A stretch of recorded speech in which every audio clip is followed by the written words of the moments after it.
These are stories of the saints.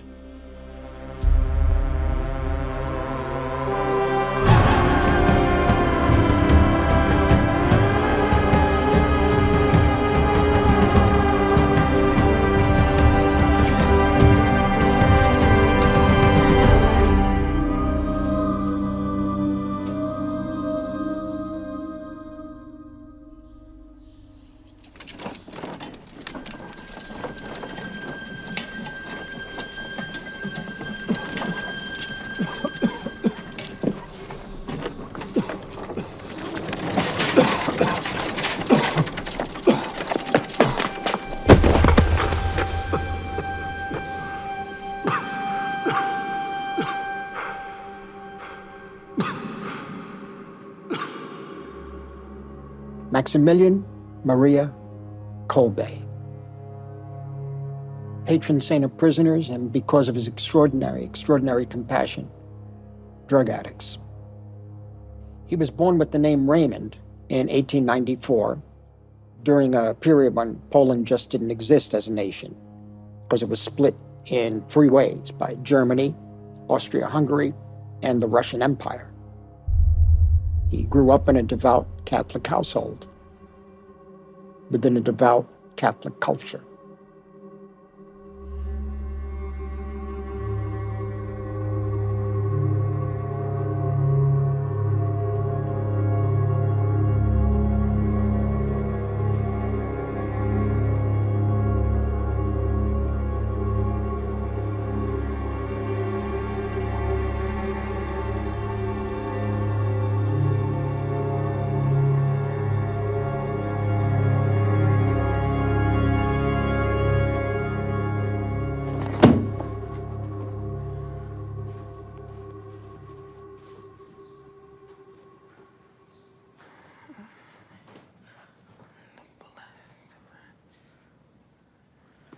Raymond, what's the matter? Why do you look like that? She came to me. Who came to you? The Blessed Virgin. What's this? I went to her and I prayed to know what will become of me. I wanted to know why I am so sinful and what?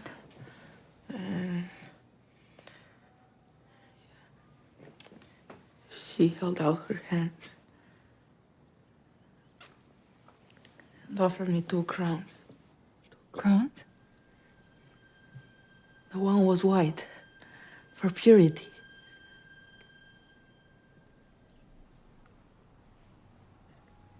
And the other one was red, for martyrdom.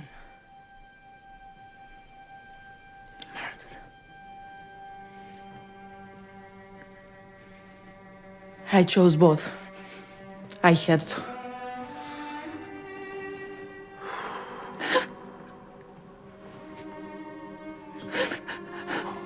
Come. Come. Come. Come. We must pray now. Oh, Mother of the Word incarnate, We thank you for visiting this house and appearing before my son and answer to his heartfelt prayers to you. When Kolbe was a teenager, his mother joined an order of Benedictine sisters. His father joined the Franciscans in Krakow, and he began his novitiate in Lviv. Sub tuum presidium confugimus sancta. And that's where he took the name Maximilian and the middle name Maria in honor of his beloved Immaculata, the Most Blessed Virgin. Sed a periculis cunctis libera nos semper. Virgo gloriosa et benedicta. Amen. Kolbe's father, Julius, left the Franciscans after the onset of World War I, and he joined the Polish legions, which were fighting for the nation's independence.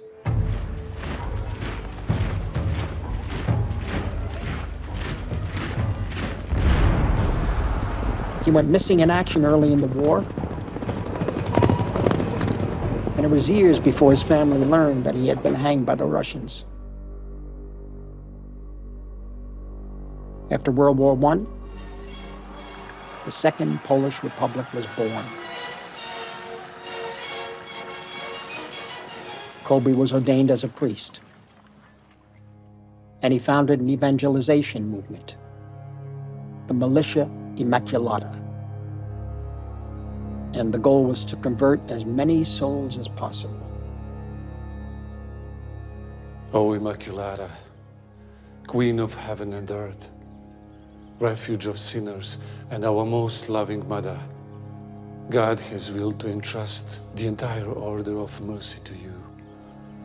I, Maximilian Maria Kolbe, a repentant sinner, cast myself at your feet humbly, imploring you to take me with all that I am and have, wholly yourself as your possession and property. Please make of me, of all my powers of soul and body, of my whole life, death and eternity, whatever most pleases you. He built a publishing house. He founded a monthly newsletter, the Night of the Immaculata. He traveled to Japan. He established a mission and then a seminary in Nagasaki. And he started publication of a Japanese version of Night of the Immaculata. And while he was there in Japan, Kolbe learned to meditate, and he continued the practice.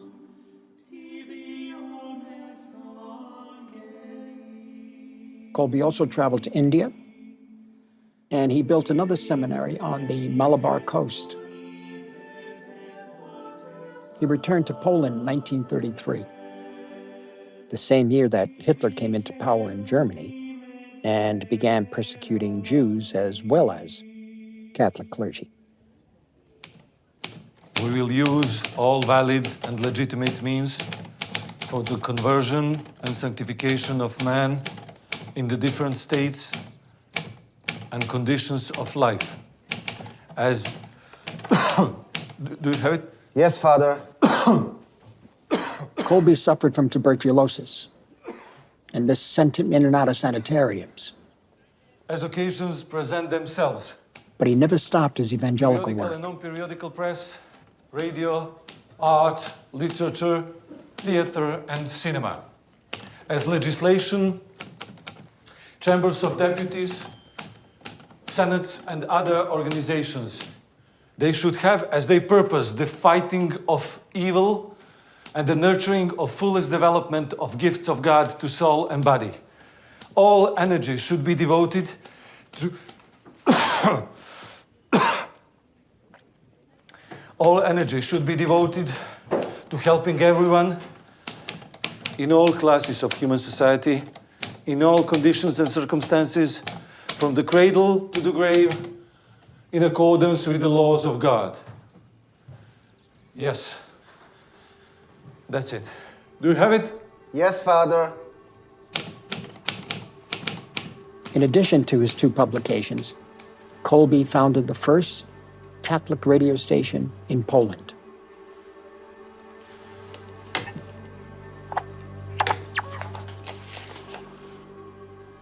Here in our midst, before our very eyes, atheistic communism seems to rage ever more widely. Its origin can easily be located in the criminal mafia that calls itself Freemasonry, and the hand that is guiding all that towards a clear goal is international Zionism. The Freemasons' goal is clear: to destroy the church, and their master is the Jew. Of this, I have found proof in a remarkable document that was rediscovered several years ago called the Protocols of Elders of Zion. This is a plan that has been hatched in secrecy at the highest levels, and not even all Jews know this.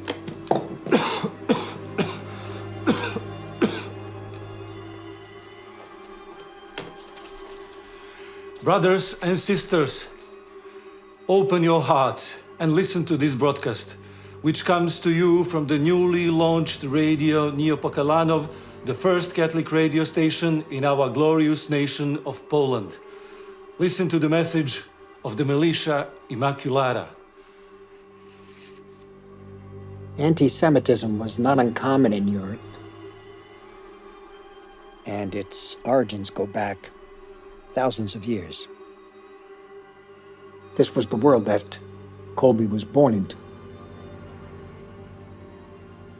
Across Europe, the Protocols of the Elders of Zion, a fraudulent text filled with anti-Semitism, influenced many, including Kolbe, to spread and repeat virulently anti-Semitic lies.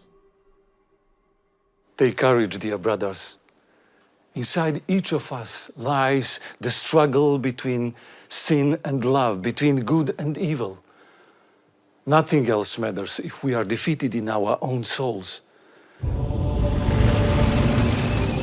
The thing to do now is to pray well, to tell the Blessed Virgin that we are content and that she can do with us whatever she wants.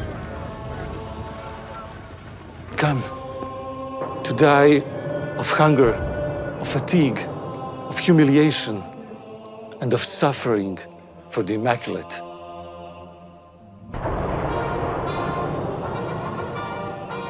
On September 1st, 1939, everything changed.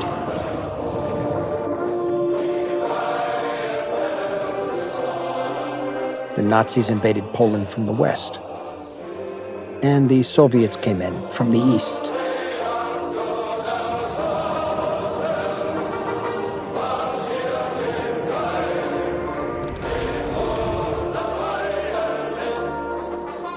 Once again, Poland was occupied by the Germans and the Russians.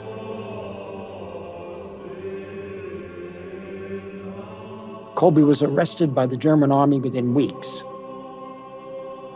and he was detained for 3 months.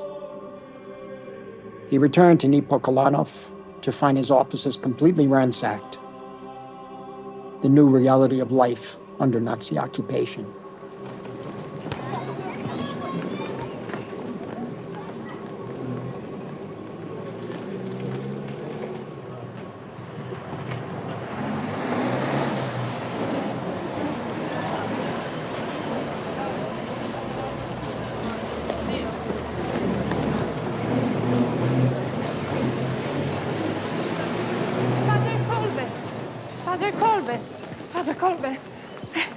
Father Kolbe. Oh, bless me, Father. Thank the Lord. I have flour and salt enough for the winter. I kept my hens and roosters hidden away. Glory be to God. Father Kolbe, Yes? something plagues me. What is it? I have people coming to my door begging for food, and many of them are Jews. Is it right for me to give them food when I might not have enough left for a Christian? Of course it's right, Mrs. Haber. They are hungry. But you warned us about the Jews. Mrs. Haber, you see, these are only certain Jews who have banded together to fill their pockets and increase their power. They killed our Lord. Yes, but we must all remember that Jesus Christ, our Lord, was born a Jew. So was his blessed mother, the Immaculate. Mrs. Haber, when man comes to you clothed in power, beware. When a man comes to you begging for food, he's your brother. He is always your brother. No matter what his fate or his appearance, you must remember this. Yes, Father. Thank you. Thank you. Have a blessed day, Mrs. Haber.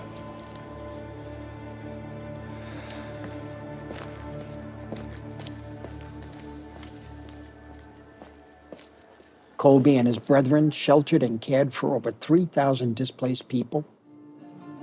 including 1,500 Jews.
Father, you can hide among us. I have to go with them. They just won't interrogate me again, I'm sure. Gott soll sein mit dir. Sei gesinnt. God is always by your side, everywhere. Remember that, all of you.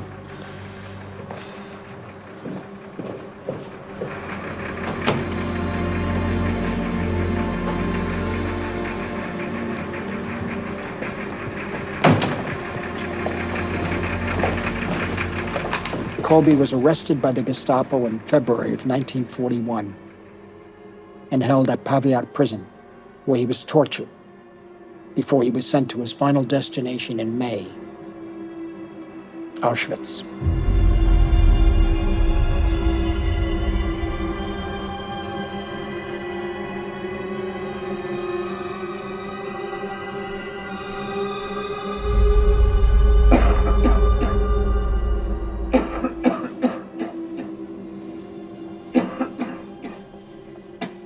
My beloved mother, toward the end of May, I came by train to the Auschwitz camp. All is well with me. Beloved Mama, do not worry for me and for my health, because the good God is in every place, and with great love he thinks about everyone and everything. It would be best not to write to me before I send you another letter, because I do not know how long I will remain here. With warm greetings and kisses, Raymond Kolbe.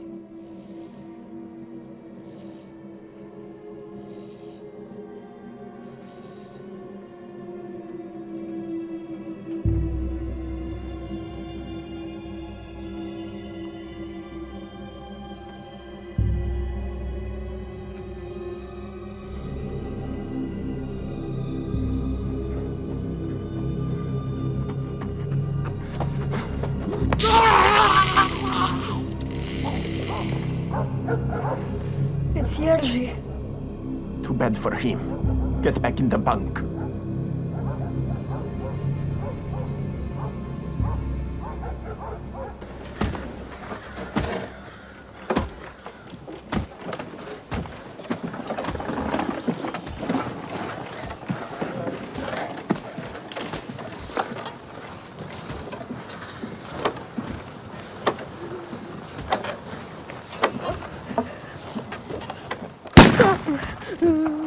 Stop crying. You'll be clubbed over the head. I'm sorry.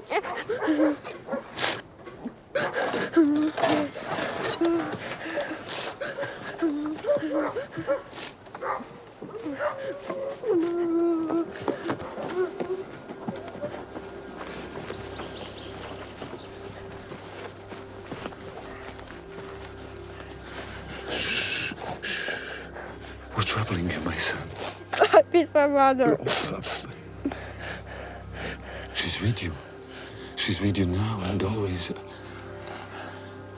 I have a mother too. Let's be Jesus Christ, true God, the true. I'm a Jew. You are my brother.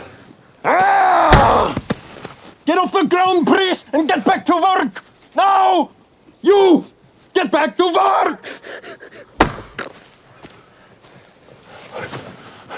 Are you all right? You're hurt. My son, you're giving me a great gift, and I beholden to you. A gift? Yes, you allowed me to see by the light of your soul. When you're in need, I'll be here for you.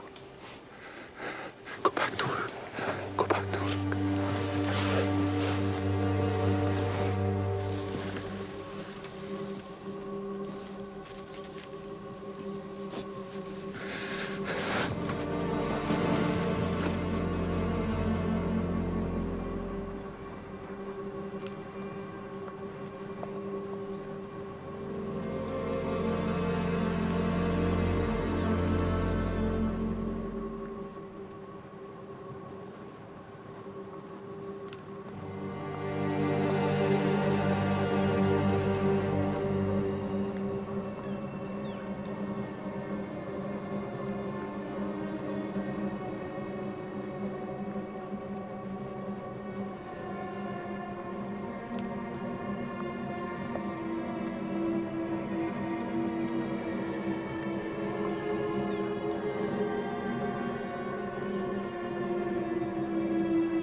I'm sure you are all wondering why you have been standing here all day. Last night, one of your fellow prisoners escaped from this block. He's now being hunted down and will soon be dead. As you know, you are all held responsible. Poles and Jews alike.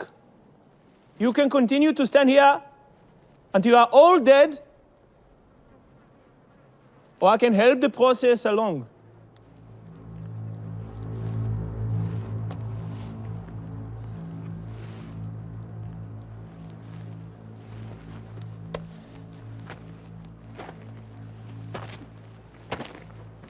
Ten of you must die. So, out of the goodness of my heart, I have decided to let you starve in the bunker of Block 13.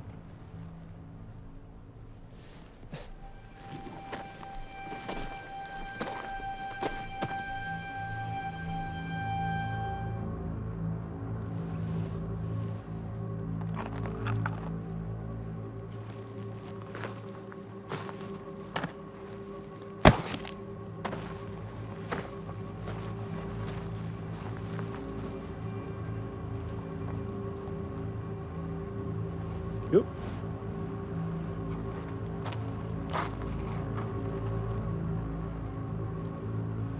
You.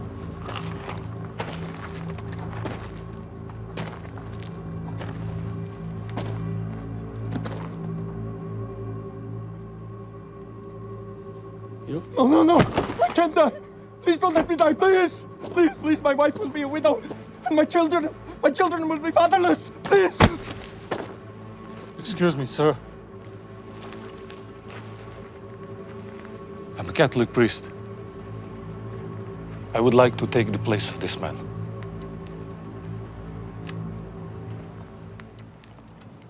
Who?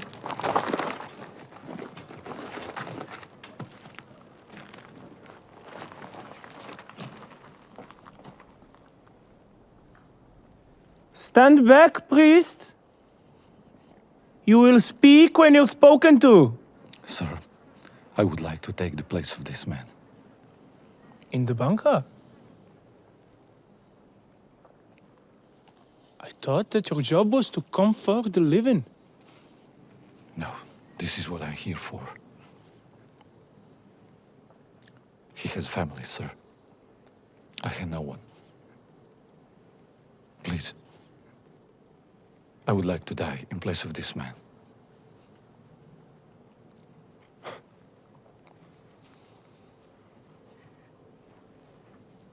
All right.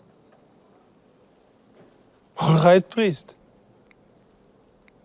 I will allow you that privilege. Thank you, sir.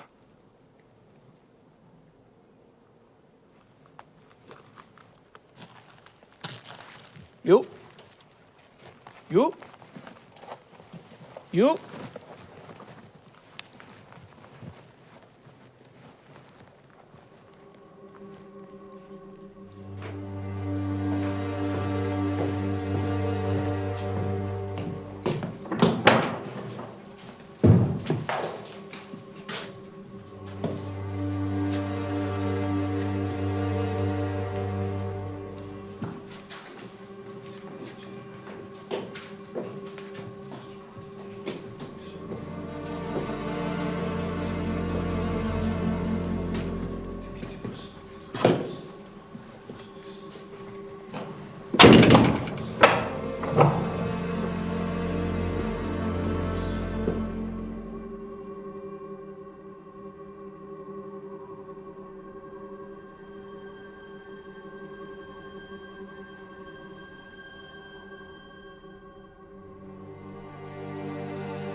Pater noster, qui es in caelis, sanctificetur nomen tuum, adveniat regnum tuum, fiat voluntas tua, sicut in cielo et in terra. Panem nostrum quotidianum da nobis hodie, et dimitte nobis debita nostra, sicut nos dimittimus debitoribus nostris, et ne nos inducas in tentatione, sed libera nos a malo. Amen.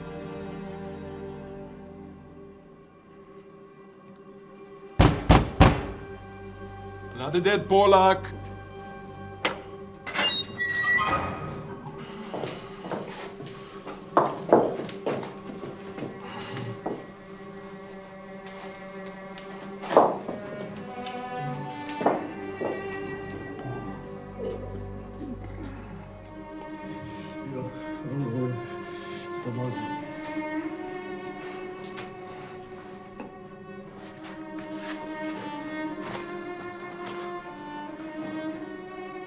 Shema Israel Adonai Eloheinu Adonai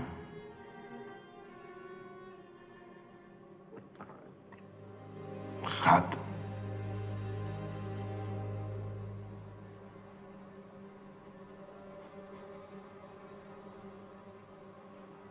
Take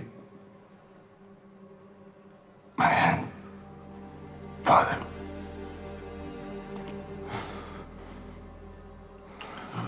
Here. Here by your side, my brother.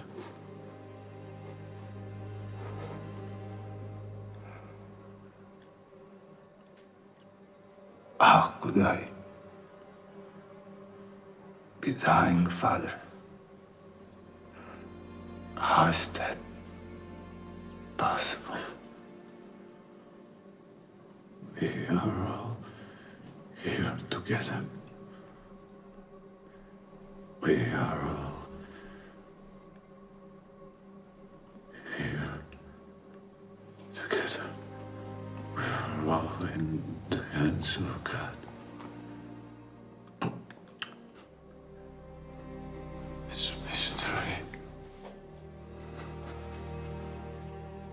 He is with us.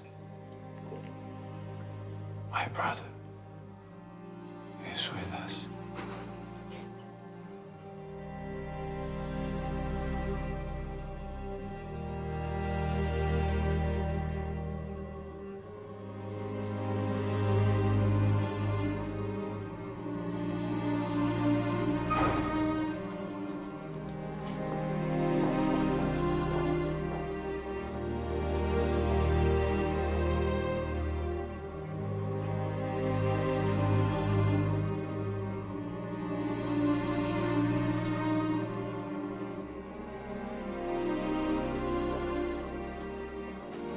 This is the last time you look at me.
Kolbe was beatified in 1971 by Pope Paul VI, and he was canonized by Pope John Paul II in 1982.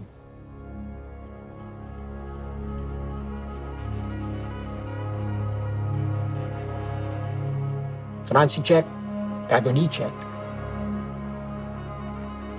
the man whose life he saved, was present on both occasions.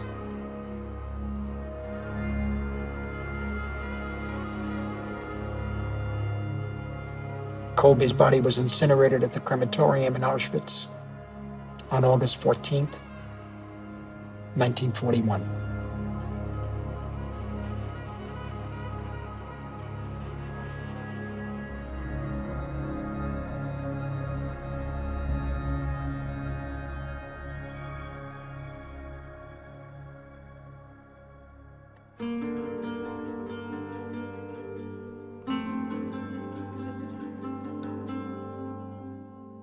So the controversy here with Kolbe, because, he preached the protocols of the Elders of Zion and made pronouncements about Zionist conspiracy. Right. It's an interesting thing because he politically and culturally seems to be anti-Semitic. I think it shows the saints are very complex. They do sinful things, even after their conversion. But I think it also shows that Kolbe was able to be changed in his thinking. He provides refuge to large groups of people, including Jews. I mean, as you say, Marty, in the intro, this is the culture that he was raised in. This is what he would have been imbibing, throughout his whole life, as a Catholic. And I mean, in a sense, the miraculous people are ones who aren't anti-Semitic at that time. But I do see a conversion in his life. And really, at the end, to as Jesus said, greater love has no man than the one who gives his life for the other. I mean, that to me it's an incredible story. And so he's a really complicated but extraordinary and inspiring saint for me. I was so struck by the fact that Kolbe, profoundly shaped by Poland and Polish Catholicism, went to Nagasaki and founded an outpost of his movement there. And I have to believe that to be a Polish Catholic in Japan at that time is to get some sort of education in the social construction of reality and to know that our categories are provisional and much more relative than we might think, if we live in one society all our lives. The connection I'm trying to make is that I imagine that somehow shaped his later openness to sheltering Jews in the convent, that he'd broken out of Polish Catholicism, if only for a short time.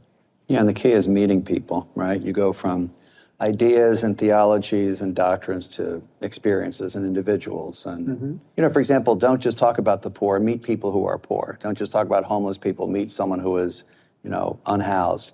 I mean, that's what Jesus does in the Gospels, right? It's not just the leper or the Samaritan or the centurion, it's a person, right? And to get people from his time to understand their stories, their experiences, and to meet them as people, not just as categories. And that's what I see in his story. I mean, it really starts too when the woman stops him in the street.